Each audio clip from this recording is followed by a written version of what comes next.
অনেক কাল আগে এক রাজা ছিলেন, তার ৭ রানী। কিন্তু তার মনে কোনো সুখ ছিল না।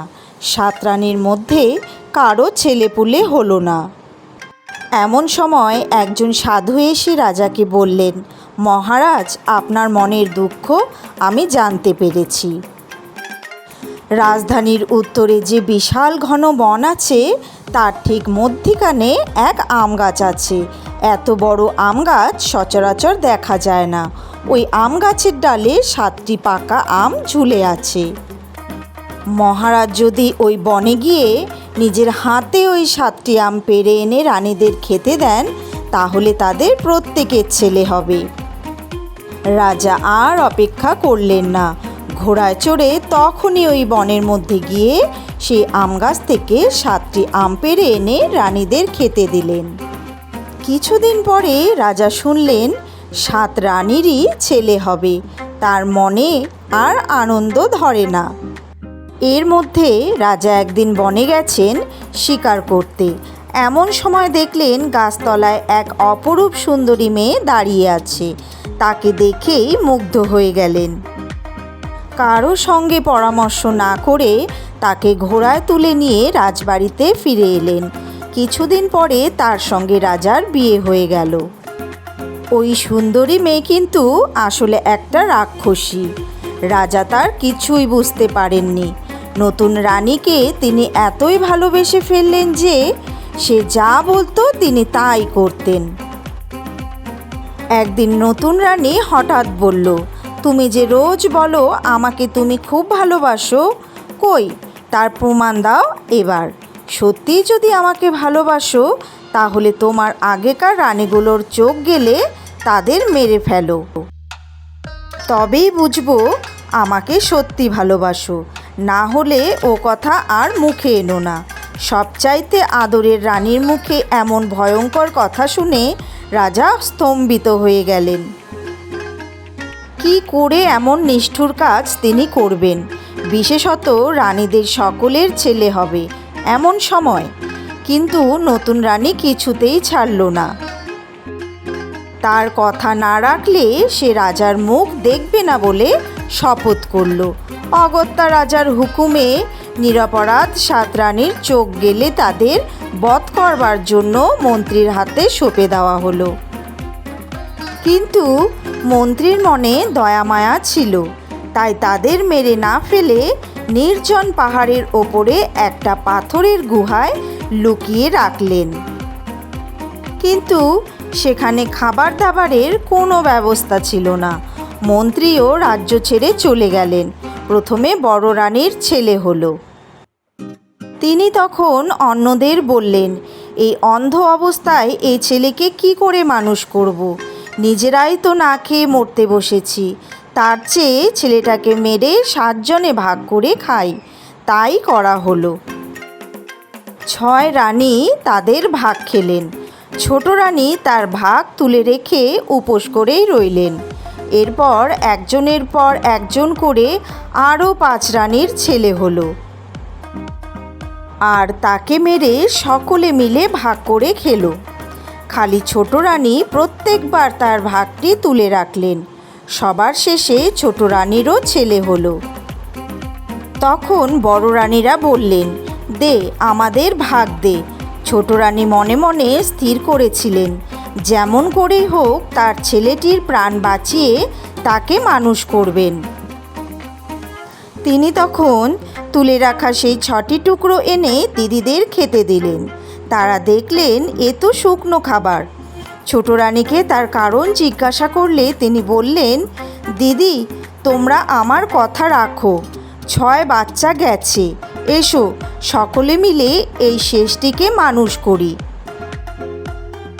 অন্য রানীরা তখনই রাজি হলেন। নিজেদের ছেলে মেরে ফেলতে তাদের কম কষ্ট হয়নি। 7 রানীর বুকে দুধ খেয়ে ওই এক ছেলে মানুষ হতে লাগলো। যেমনি তার রূপ লাবণ্য, তেমনি তার বুদ্ধি, বল, সাহস। এদিকে রাজবাড়িতে, আর শুধু রাজবাড়িতে কেন, সমস্ত রাজধানীতে মহা সর্বনাশ ঘনিয়ে এলো। রাজা রানীর জন্য রোজ যে 64 ব্যঞ্জন ভাত পরিবেশন করা হতো তাতে রাক্ষসীর পেট ভরত না। কাজেই রাত দুপুরে উঠে ঘর থেকে বেরিয়ে রানী একে একে রাজবাড়ির সব কটি মানুষকে সাবার করল। তারপর হাতিশালের হাতি, ঘোড়াশালের ঘোড়া, গোয়ালের যত গরু সব শেষ করল। উজির, নাজির, পাত্র, মিত্র, চাকর, দাসী যারা পালাতে পারল না তাদের কাউকে রাখল না রানী। শেষটা বাকি রইল শুধু রাক্ষসী নিজে আর তার হতভাগ্য স্বামী। তারপর রাক্ষসী আর কি করে, রাজবাড়ি থেকে বেরিয়ে এসে এখানে একটা মানুষ ধরে খেয়ে ওখানে একটা মোষ খেয়ে পেট ভরাতে লাগলো। এদিকে রাজার অবস্থা কাহিল। একটা চাকর বাকি নেই যে তার সেবা যত্ন করে, একটা বামুন ঠাকুর নেই যে চারটি রেঁধে দেয়। সে দেশের কোনো মানুষ রাজবাড়ির ছায়া মাড়ায় না, প্রজারা সব প্রাণের ভয়ে পালিয়েছে। ততদিনে ছোট রানীর সেই সুন্দর ছেলের 16 বছর বয়স হয়েছে। যেমন তার বুদ্ধি তেমনি গায়ের জোর আর মনে সাহস। 7 মায়ের দুঃখের কাহিনী শুনে রাজপুত্র চাকর সেজে রাজবাড়িতে কাজ নিল। কেউ তার আসল পরিচয় জানতে পারল না। কেউ বলতে তো ওই দুটি প্রাণী, রাজা আর রাক্ষসী। এতদিন পরে একটা কাজের লোক পেয়ে রাজা বড় খুশি। বড় ভালো ছেলে তার এই নতুন লোকটি। নাম তার শোভন। শোভন সারাদিন রাজার দেখাশুনো করে, তার একটু কষ্ট হতে দেয় না। অনেক দিন পরে রাজা আবার একটু আনন্দ পেলেন। এতদিন 7 মায়ের কষ্ট দেখে বাবার ওপর শোভনের ভারী রাগ ছিল।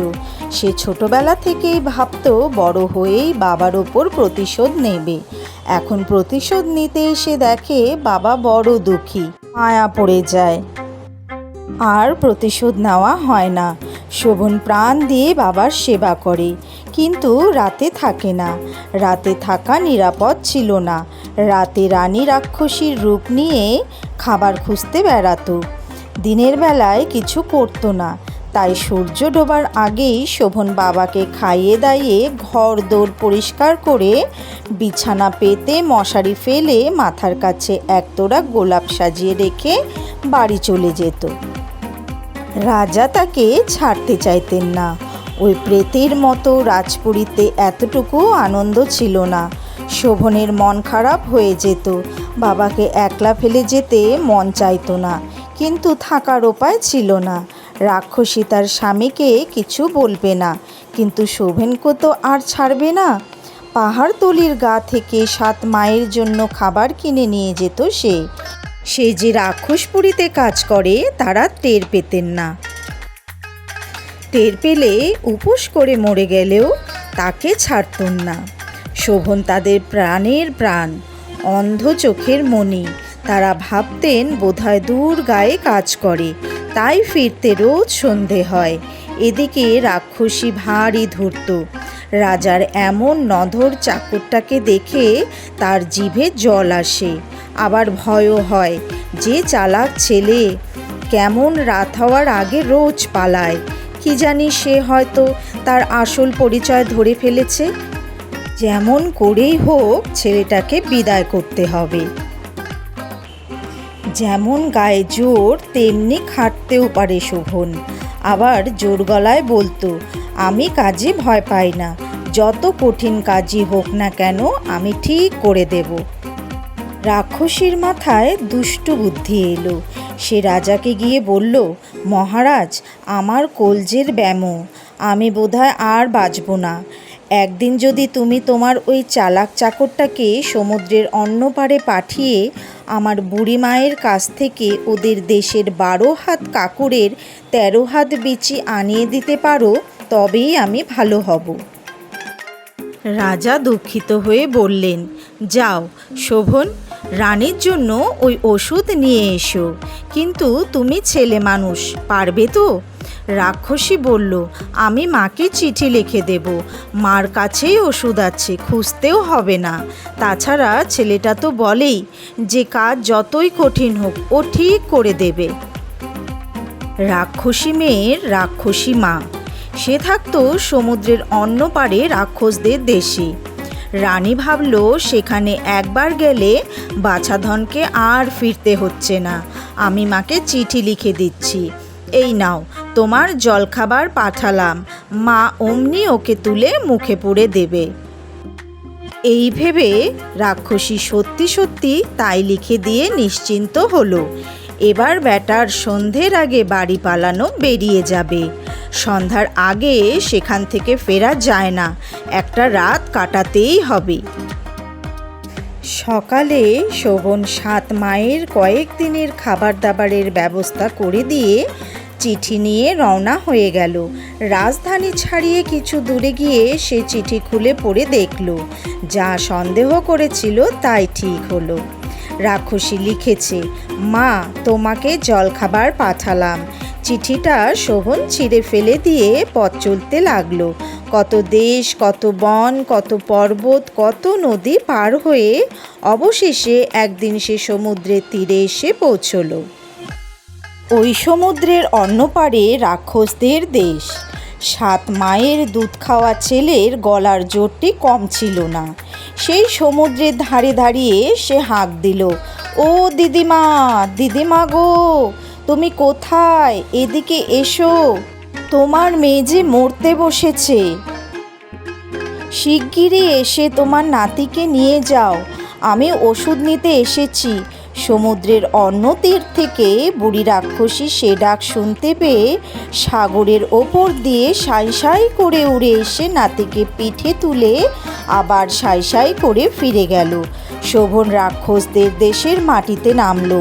নেমেই বুড়িকে বলল, কই গো দিদিমা, আমাকে দেখে খুশি হচ্ছ না যে? বুড়ি একগাল হেসে শোভনের মাথায় হাত বুলিয়ে বলল, খুশি বলে খুশি দাদা, খুবই। যা চাস আমি তোকে তাই দেব, বল কোনটা নিবি? শোভন বলল, 12 হাত কাকুরের 13 হাত বিচি কি জানো দিদিমা? সেই একটা নিয়ে গেলে মা খেয়ে বাঁচবে। শুনে বুড়ি গলে জল, ওরে আমার সোনা রে, ওরে আমার মানিক রে, আমার ভাড়া ঘরেই আছে, ধন এখনই এনে দিচ্ছি। বুড়ি তাকে মস্ত এক কাকুর এনে দিল। ফলটার চেয়ে তার বিচিটাই বড়, এমনই আশ্চর্য জিনিস। কাকুর দিয়ে বুড়ি বলল, যা দাদা, মাকে খাওয়াগে যা, আগে তাকে সারিয়ে তোল। শোভন বলল, আজ তোমার কাছে থাকি দিদিমা, কাল যাব, শরীরটা বড় ক্লান্ত। বুড়ি বলল, ও মা, এতক্ষণ সে কথা বলতে হয়, আমার ঘরে শোগে যা। বুড়ির ঘরের দেওয়ালে ঝুলানো ছিল একটা মস্ত মুগুর আর একগাছা শক্ত দড়ি। তাই দেখে শোভন বলল, এগুলো কি দিদিমা? বুড়ি বলল, ওর সাহায্যেই তো আমি সাগর পার হই দাদু। হাতে ওর মুগুর আর দড়ি নিয়ে সে বলবে, হেই শক্ত মুগুর দড়ি ওরে, দেনা সাগর পার করে। অমনি হুঁশ করে সমুদ্রের ওপারে পৌঁছে যাবে। ঘরের কোণে একটা খাঁচা ঝুলছিল, তার মধ্যে এক সবুজ পাখি। শোভন বলল, ও দিদিমা, ও কি পাখি? বুড়ি বলল, ও পাখির কথা কোনো মানুষকে বলতে নেই, তবে তুই যে আমার নিজের নাতি, তোকে বললে দোষ নেই। ওই পাখির বুকে তোর মায়ের প্রাণ, পাখি মরলেই মাও মরবে। শোভন সব শুনে রাখল। বুড়ি তারপর পাশে শুয়ে রইল। ভোরে উঠে অন্য রাক্ষসদের সঙ্গে বুড়িও দূরদেশে চড়তে গেল। শোভন তখন খাট থেকে নেমে পাখির খাঁচাটি পারল, তারপর মুগুর নিল, দড়ির গাছাটি নিল, নিয়েই বলল, হেই শক্ত মুগুর, দড়ি ওরে দে না সাগর পার করে। পলক না ফেলতে শোভন সমুদ্রের অন্য পারে পৌঁছে গেল। তারপর আবার সেই দীর্ঘ পথ পার হয়ে রাজবাড়ির সিং দরজায় পৌঁছল। ওকে দেখে রাজা খুশি হয়ে ছুটে এলেন। রাক্ষসীও আশ্চর্য হয়ে ছুটে এলো।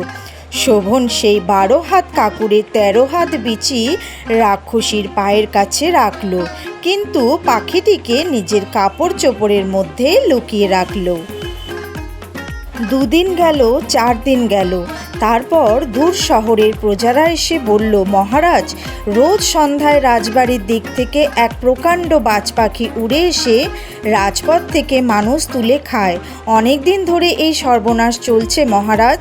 শহর ক্রমে শ্মশান হচ্ছে, যা বিহিত হয় তাই হুকুম করুন। শুনে রাজার মুখ সাদা হয়ে গেল। কী বা করতে পারেন তিনি? আছে কে? এমন সাংঘাতিক পাখির কথা তো তিনি জন্মে শোনেননি। তখন শোভন এগিয়ে এসে প্রজাদের সামনে দাঁড়িয়ে রাজাকে বলল, মহারাজ, ও পাখি আমি চিনি। রানীমা এসে আপনার পাশে দাঁড়ালে ও পাখিকে আমি মেরে ফেলতে পারি। তখন রাজার হুকুমে রানীকে তার পাশে দাঁড়াতে হলো। কাপড়ের ভেতর থেকে শোভন পাখি শুদ্ধ পাখির খাঁচা বের করলো। অমনি রাক্ষসীও অজ্ঞান হয়ে পড়ে গেল। রাজার দিকে ফিরে শোভন বলল, এবার দেখুন মহারাজ, কোন পাখি আপনার প্রজা খায়। যেমনি এই পাখির এক একটা অঙ্গ ছিঁড়ব, মানুষ খেকো পাখিরও সেই অঙ্গ খসে পড়বে। এই বলে সবুজ পাখিকে খাঁচা থেকে বের করে তার একটা ঠ্যাং ছিঁড়ে ফেলে দিল। সঙ্গে সঙ্গে রাক্ষস রানীও একটা পা খসে পড়ল। প্রজারা দেখে তাজ্জব বনে গেল। তারপর শোভন পাখিটার গলা টিপে তাকে মেরে ফেলল। অমনি রানীরও প্রাণটা বেরিয়ে গেল। কারো মুখে কথা সরে না। তখন শোভন সভাস্থ সকলকে বলল, আপনারা বসুন, আমি একটা গল্প বলি। এই বলে সে তার 7 মায়ের নিদারুণ দুঃখের কাহিনী আগাগোড়া বলে গেল। অনেক আগেই রাজার চোখ ফুটেছিল, এখন তিনি কেঁদে আকুল হলেন।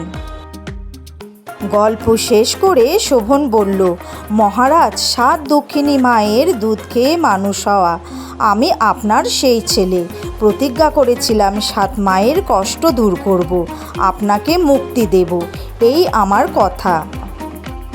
রাজার তখন চোখে জল, মুখে হাসি নিয়ে সিংহাসন থেকে নেমে এসে ছেলেকে বুকে জড়িয়ে ধরলেন। তারপর শোভনের আর রাজার সঙ্গে প্রজারা সব দলে দলে বন পেরিয়ে সেই পাহাড়ে উঠতে লাগলো। সেখানে পাথরের গুহায় কত কষ্টে 7 অন্ধ রানী দিন কাটাচ্ছিলেন। বনের মধ্যে দিয়ে যাওয়ার সময় একজন সাধুও ওদের সঙ্গ নিলেন। এত লোকের কোলাহল শুনে দুঃখিনী রানীরা ভয়ে জড়সড়। শোভন তাদের সাহস দিয়ে বলল, আমি ফিরে এসেছি মা, বাবাকেও নিয়ে এসেছি। অনুতাপে রাজার বুক ফেটে যাচ্ছিল। রানীরা হাতড়ে হাতড়ে গুহা থেকে বেরিয়ে আসছেন। এ দৃশ্য তিনি সইতে পারছিলেন না। ঠিক সেই সময় সেই সাধু এগিয়ে এসে একে একে 7 রানীর মাথায় হাত রেখে আশীর্বাদ করলেন। সঙ্গে সঙ্গে তারা দৃষ্টি ফিরে পেলেন। তখন সে কি আনন্দ, সে কি বেদনা, সে কি সুখ, সে কি অনুতাপ।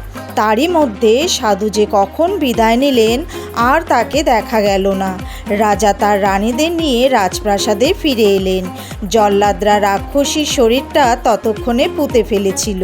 সেই দুঃসময়ের আর কোনো চিহ্নই বাকি ছিল না। আবার রাজবাড়িতে হাসি শোনা গেল।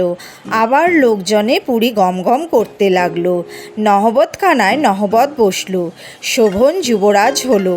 মন্ত্রী, কোটাল, পাত্র, মিত্র যারা পালিয়ে বেঁচেছিলেন সবাই এবার ফিরে এলেন। হাতিশালে হাতি এলো, ঘোড়াশালে ঘোড়া এলো, গোয়াল ভরা গরু এলো। আবার বাগানে ফুল ফুটলো, পাখি গাইলো।